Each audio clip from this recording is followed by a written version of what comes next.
Puji Tuhan, salam sejahtera Bapak Ibu Saudara sekalian keluarga GPDI El Shaddai Magelang.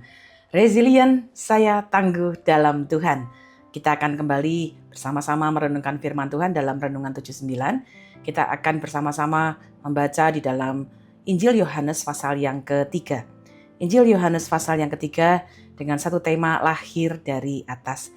Kita akan melihat beberapa ayat dalam catatan Yohanes pasal 3 ayat 1 sampai 3. Adalah seorang Farisi yang bernama Nikodemus, seorang pemimpin agama Yahudi. Ia datang pada waktu malam kepada Yesus dan berkata, "Rabi, kami tahu bahwa engkau datang dari Allah sebagai guru, sebab tidak ada seorang pun yang dapat mengadakan tanda-tanda yang engkau adakan itu jika Allah tidak menyertainya." Yesus menjawab katanya, "Aku berkata kepadamu, sesungguhnya jika seorang tidak dilahirkan kembali, ia tidak dapat melihat kerajaan Allah." Mari kita bersama-sama belajar dari pengalaman Nikodemus, ya, seorang yang sangat luar biasa. Siapa sebenarnya Nikodemus? Dia dicatat sebagai orang Farisi. Ya, dalam agama Yahudi, kelompok ini adalah kelompok yang paling dihormati. Mereka punya beberapa ciri-ciri, hafal hampir seluruh Taurat, kira-kira bisa menjaga 631 perintah, berpuasanya seminggu itu bisa 2 kali, mempersembahkan perpuluhan dari segala sesuatu. Jadi kalau misalnya ada satu pernyataan bisa masuk surga karena agama, kira-kira merekalah orangnya. Tetapi ternyata itu bukan seperti itu, ya. Sebagai seorang pemimpin, Nikodemus itu juga termasuk anggota Sanhedrin, ya. Itu mahkamah yang tertinggi dalam agama Yahudi yang anggotanya hanya sekitar 70 orang. Jadi dia bukan seorang yang biasa, tapi seorang pemimpin gereja di zamannya. Menariknya tadi kita sudah membaca, ia datang pada waktu malam. Ya, kalau itu dituliskan dalam Injil Yohanes bukan kebetulan, ya, hanya malam hari lalu dia datang. Tetapi itu sebuah gambaran juga yang kita bisa belajar tentang kegelapan, ketidaktahuan, hal-hal yang belum terang dalam jiwa seseorang. Nah, Nikodemus itu membuka percakapannya dengan berkata kepada Yesus, "Kami tahu bahwa engkau datang dari Allah sebagai guru." Ini nampaknya sebuah pernyataan yang rohani, ya, nampaknya itu sesuatu yang benar. Tapi itu belum cukup karena Yesus tidak kemudian menjawab pujian itu, ya, tapi dia justru langsung memberi pernyataan-pernyataan yang sangat jelas kepada Nikodemus, ya. Yesus justru langsung berkata, "Kalau engkau tidak dilahirkan kembali, kamu tidak dapat melihat kerajaan Allah." Jadi Yesus menanggapi dengan satu pernyataan yang langsung kepada inti fokusnya, ya. Yesus tahu bahwa pengetahuannya Nikodemus sebagai seorang Farisi yang begitu tinggi, yang begitu banyak, itu tidak sama dengan hubungan kepada Allah. Jadi Nikodemus bisa tahu banyak hal, bahkan bisa menyebutkan Yesus, "Engkau seorang guru." Tetapi ternyata dia belum bisa melihat kerajaan Allah. Ada sesuatu jarak yang sangat besar antara pengetahuannya tentang Tuhan dan juga pengalaman hidupnya tentang Tuhan. Jadi kita bisa belajar, ya, seseorang bisa sangat tahu banyak tentang Tuhan, bisa belajar aktif, tapi belum tentu pernah benar-benar bertemu dengan Dia. Jadi apa yang dicatat di dalam Nikodemus ini adalah satu pengalaman yang juga perlu menjadi perhatian dalam hidup kita. Waktu Yesus menjawab, "Kalau engkau tidak dilahirkan kembali, engkau tidak bisa melihat kerajaan Allah." Percakapan itu kemudian berlanjut. Ayat 4, kata Nikodemus kepadanya, "Bagaimanakah mungkin seorang dilahirkan kalau ia sudah tua? Dapatkah ia masuk kembali ke dalam rahim ibunya dan dilahirkan kembali?" Jawab Yesus, "Aku berkata kepadamu, sesungguhnya jika seorang tidak dilahirkan dari air dan roh, ia tidak dapat masuk ke dalam kerajaan Allah. Apa yang dilahirkan dari daging adalah daging, dan apa yang dilahirkan dari roh adalah roh. Janganlah engkau heran karena aku berkata kepadamu, kamu harus dilahirkan kembali. Angin bertiup kemana ia mau, dan engkau mendengar bunyinya, tetapi engkau tidak tahu dari mana ia datang atau kemana ia pergi. Demikian halnya dengan tiap-tiap orang yang lahir dari roh." Jadi ada satu percakapan yang sangat luar biasa ya. Nikodemus itu memahami perkataan Yesus hanya dari perubahan fisik, dari pengetahuannya sebagai manusia. Itu sebabnya dia kemudian secara teknisnya berkata bagaimana kalau orang yang sudah tua itu bisa kembali ke dalam rahim ibunya. Sedangkan Yesus bicara satu hal yang jauh sekali berbeda, karena itu bukan tentang perubahan fisik ya, tetapi perubahan karakter di dalam hati ya, sama seperti 2 Korintus 5 ayat 17 berkata, jadi siapa yang ada di dalam Kristus, ia adalah ciptaan baru, yang lama sudah berlalu, sesungguhnya yang baru sudah datang. Titus 3 ayat 5 berkata, pada waktu itu dia telah menyelamatkan kita bukan karena perbuatan baik yang telah kita lakukan, tetapi karena rahmat-Nya oleh pembasuhan kelahiran kembali dan oleh pembaruan yang dikerjakan oleh Roh Kudus. Jadi ada satu bagian di mana percakapan ini kemudian mulai membuka pengertian-pengertian dari Nikodemus bahwa pembaruan ketika seorang mengenal Tuhan adalah pembaruan yang munculnya dari hati, munculnya kemudian mengubahkan dari dalam. Sehingga orang yang kemudian mengenal hal itu ya dari pengetahuannya, pengalamannya itu membawa dia kepada iman yang dapat memuliakan Tuhan. Sehingga ayat 9 ketika Nikodemus bertanya begini, bagaimanakah mungkin hal itu terjadi, tanya Nikodemus. Jawab Yesus, engkau adalah guru Israel dan engkau tidak mengerti hal-hal itu? Jikalau kamu tidak percaya akan hal-hal yang di bumi, bagaimanakah kamu akan percaya jikalau aku berkata kepadamu tentang hal-hal yang di surga? Dan sama seperti Musa meninggikan ular di padang gurun, demikian juga anak manusia harus ditinggikan, supaya setiap orang yang percaya kepadanya beroleh hidup yang kekal. Yesus memberitahu ya kepada Nikodemus, kamu ini guru Israel, kamu nggak tahu tentang hal itu. Yesus sedang memberikan undangan ya, ayo kamu belajar firman Tuhan supaya mendapatkan pewahyuan. Ternyata belajar saja nggak cukup. Kalau firman itu kemudian tidak kita izinkan dihidupkan oleh Roh Kudus. Karena itu Bapak Ibu, kalau kita baca firman, mungkin kadang-kadang kita berkata, kok saya tidak mengerti ya, kok saya belum paham ya.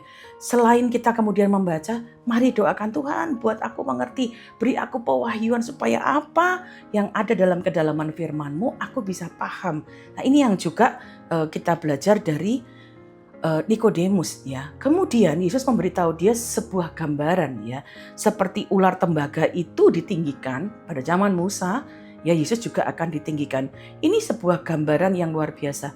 Di padang gurun bangsa Israel itu dipakut ular. Nah, ini gambaran manusia yang sudah terluka oleh dosa. Nah, pada waktu itu satu-satunya penyelamatan mereka harus memandang ular tembaga yang ditinggikan. Tidak ada cara yang lain, ya hanya memandang ular tembaga itu dengan iman. Nah, Yesus berkata demikian juga anak manusia harus ditinggikan. Nah, kata ditinggikan dalam Injil Yohanes itu punya makna, salah satunya ditinggikan di kayu salib dan ditinggikan dalam kemuliaan kebangkitan. Itu satu gambaran bagaimana karya penyelamatan. Jadi sama seperti orang Israel, ya mereka tidak bisa cukup baik untuk disembuhkan, tapi mereka memandang dengan iman. Demikian kita juga, kita tidak akan cukup sempurna untuk diselamatkan. Kita perlu datang ke salib Kristus, minta pengampunannya dan percaya kepadanya. Itu sebabnya kemudian kita sampai kepada catatan betapa Allah sangat mengasihi manusia, sehingga dengan memandang salib Kristus, di salib Kristuslah dalam kematiannya kita melihat kasih yang sangat besar, sehingga kita tiba pada ayat yang ke-16 berkata demikian, karena begitu besar kasih Allah akan dunia ini, sehingga ia telah mengaruniakan anaknya yang tunggal, supaya setiap orang yang percaya kepadanya tidak binasa, melainkan beroleh hidup yang kekal. Sebab Allah mengutus anaknya ke dalam dunia, bukan untuk menghakimi dunia, melainkan untuk menyelamatkannya oleh Dia. Barang siapa percaya kepadanya, ia tidak akan dihukum. Barang siapa tidak percaya, ia telah berada di bawah hukuman. Dan inilah hukuman itu, terang telah datang ke dalam dunia, tetapi manusia lebih menyukai kegelapan daripada terang, sebab perbuatan-perbuatan mereka jahat. Tetapi barang siapa melakukan yang benar, ia datang kepada terang supaya menjadi nyata bahwa perbuatan-perbuatannya dilakukan dalam Allah. Jadi kita melihat ada kasih yang diputuskan oleh Allah sendiri. Ya, ia memutuskan untuk mengasihi bahkan sampai kekekalan. Dunia ini memusuhinya, dunia ini menolaknya. Tapi kasih yang paling kuat adalah begitu besar kasih Allah akan dunia ini. Ya, jadi Tuhan tidak menunggu kita manusia atau dunia ini mengasihi, dunia ini jadi layak baru Dia mengasihi. Tidak, Tuhan mengasihi itu tanpa syarat. Tetapi ketika kemudian kasih itu menghasilkan keselamatan atau penghukuman bagi mereka yang menolaknya, pilihannya ada pada siapa? Pilihannya ada pada manusia. Manusia punya pilihan untuk menerima atau menolak. Allah itu tidak datang untuk menghukum, melainkan untuk menyelamatkan. Tetapi penghukuman itu terjadi karena manusia memilih untuk menolak terang. Seperti Yohanes 3 ayat 19, terang itu sudah datang, tapi manusia lebih menyukai kegelapan.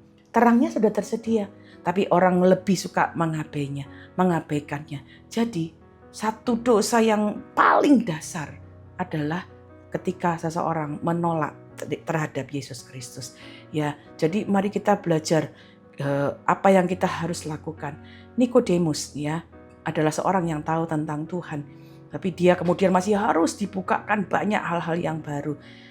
Pernahkah kita juga jadi seperti Nikodemus? Ya, bahkan dalam hidup kita, di rumah kita baca firman, kita berdoa, tapi belum sungguh-sungguh diubahkan dalam cara kita memperlakukan keluarga kita, orang lain. Ya.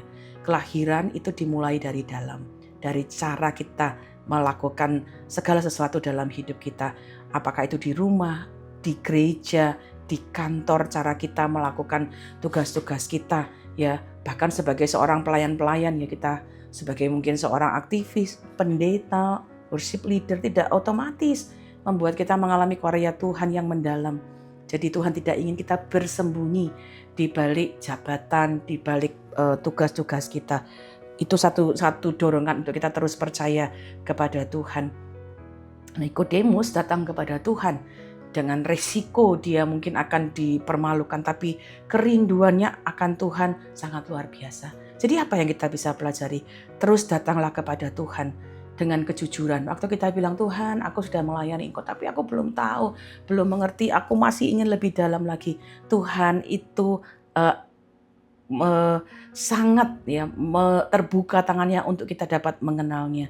Kedua, jangan mencari pencapaian-pencapaian rohani yang kemudian untuk dilihat manusia.